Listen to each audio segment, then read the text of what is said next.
guys, to be honest with you, it was really surprising to us. NEPA actually took light in my house. Yes, I am currently in the UK, England precisely, somewhere in Durham. Somewhere in Durham, indeed. NEPA took light in my house for 3 long days. Surprise, isn't it? 3 long days. Imagine surviving in the UK without electricity for 3 days. You do know what I did? In fact, I felt sick. What I did was to retire in my room upstairs. Each time my husband would be asking, are you okay? I say, yeah, I'm fine. How do you want me to be around the house? I mean, walking around the house, sit in the kitchen, in the living room. The TV was off. The fridge, the fridge was off. Everything, almost 70% of all the appliances in the house were off. On your pay. My son was really perplexed. He was amazed. He was like, electricity is out? I said, yes, it's out. The TV cannot come on, nothing. Hey, the heater.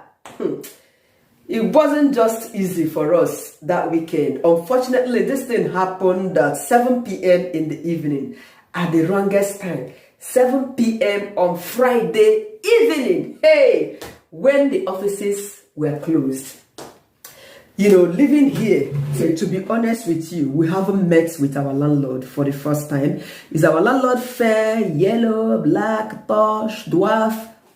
We don't know. Man or woman, we don't know. But basically, by their names, we could sense that they are British.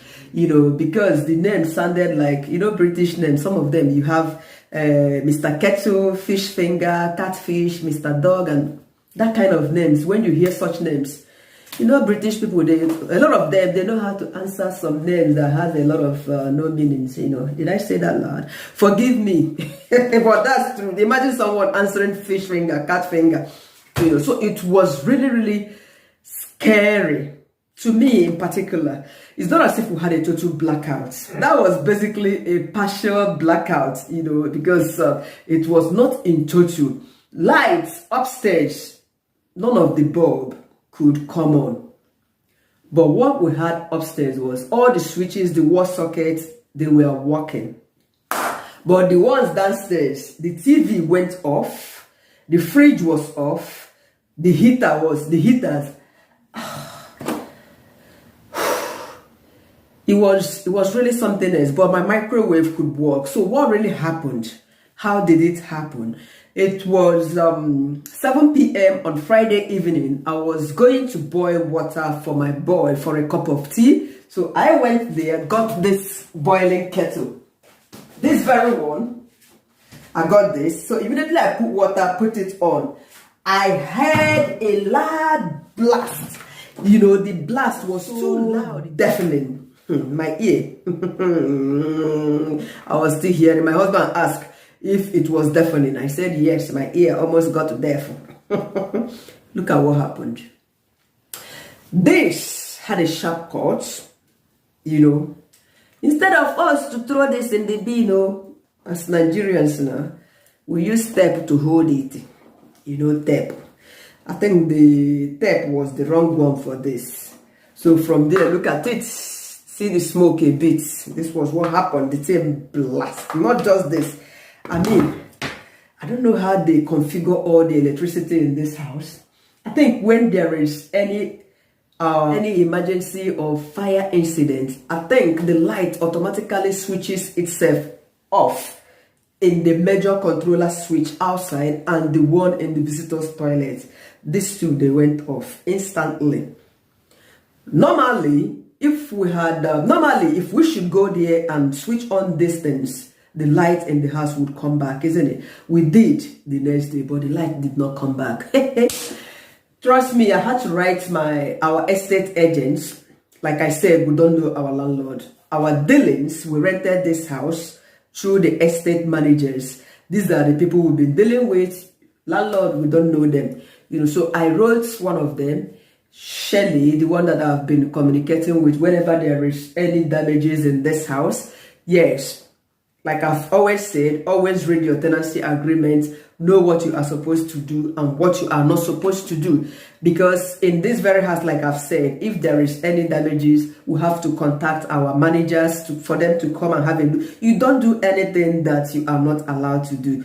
Because we cannot even call an electrician to come and do it. They will blame us if anything goes wrong, you know. So when I wrote them that Friday evening, nobody replied me. I wrote them an email, nobody replied me. On Saturday, I checked. Sunday, we were like that. Hey, hey. In fact, coming downstairs was just to come and eat. We'll run back upstairs. To God be the glory. The wall socket in my boys' room was actually active. You know, so I used the, what is it called? The external heater.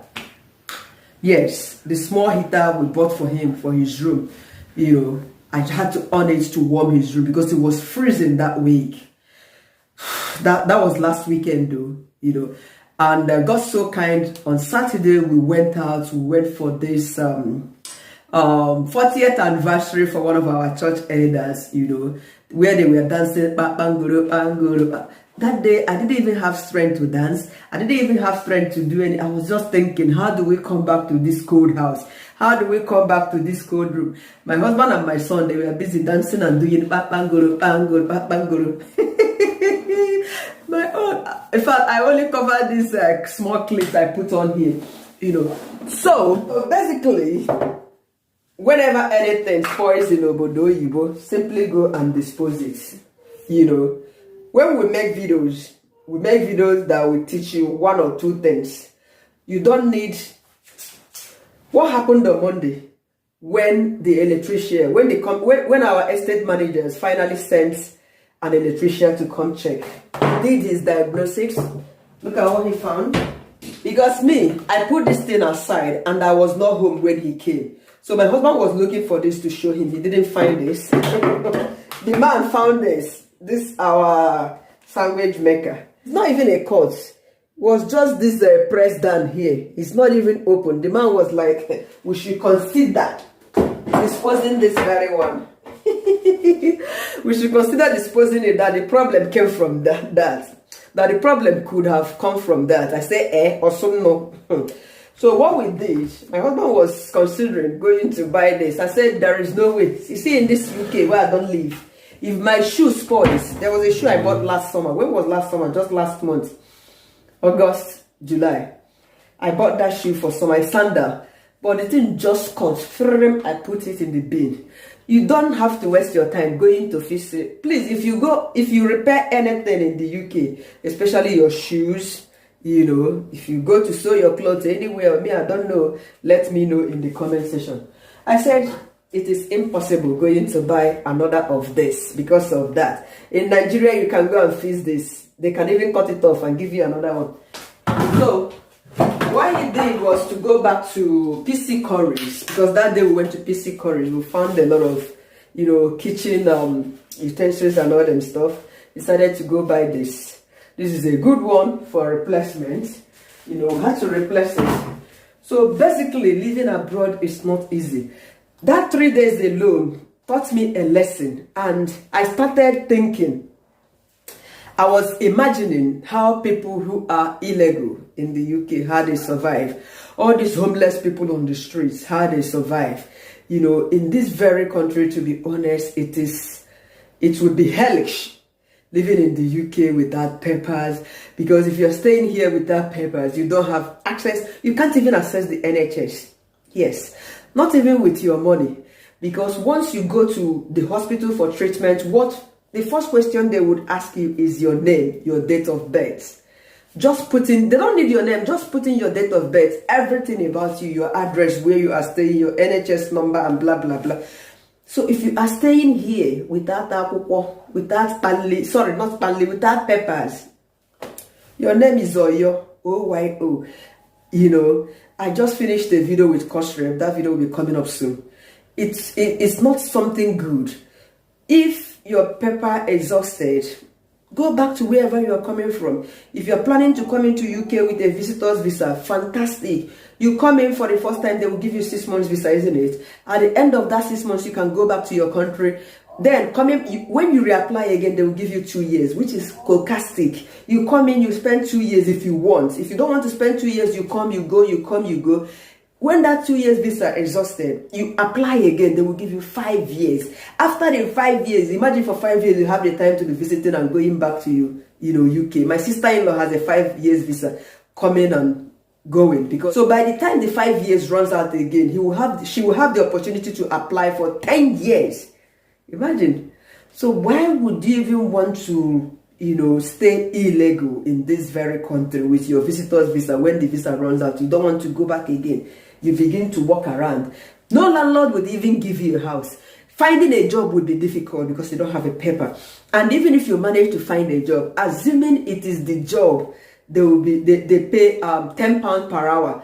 You that doesn't have a paper, someone that is giving you that paper will definitely be cheating on you. The person might decide to pay you £5 per hour and you don't have a say. You wouldn't say anything because you need the money. You are hungry. If you talk payment, the person might report you to the Home Office. Or even if it didn't go directly, the person might find a way to implicate you because you are an illegal, you are staying illegally in the UK. So guys, think twice before you take any action. It's Friday evening and she has been busy. Yes. Also, I don't know how many of you in the UK have also benefited from the £100 electricity credit, because checking mine now, I noticed that they've given us that, because as 3 days ago, I checked, we had £25 credit left. Usually we top up £40 a month, but the speed at which this thing is running every day, before now we don't spend £1 a day on electricity. But I tell you what, when we wake up, each time we wake up in the morning, it is about 60 something pence, 75 pence. I'll be like, oh my God, what is happening? It is just skyrocketing, to be honest. Like today, we've got £1.51 already. We've not had shower tonight, and it's like that. So they gave us that £100 credit, yeah, because as you can see, that was £74 plus. We've never top up £50 in a month. It's usually £40. Like I said, yeah, but 70 something pounds is there. That means they've added that money about 2 days ago and it's running like a marathon race. It's quite scary. We're entering winter now, winter proper. Just like today now, I've run the heater 2 times today. So this is basically how much I run the heater, but our heater heats properly. Usually I run it for 1 hour when we are home in the morning, and in the evening when we are home, it warms up the entire house because it's a central heater, and keeps everywhere warm for us. It's a whole lot. So I am wondering if any of you has been credited. Have you gotten this £100 credits, electricity credit? Let me know in the comment section. Just like we got it. You come and shower. Off the TV. Let's go to bed. Biko changing.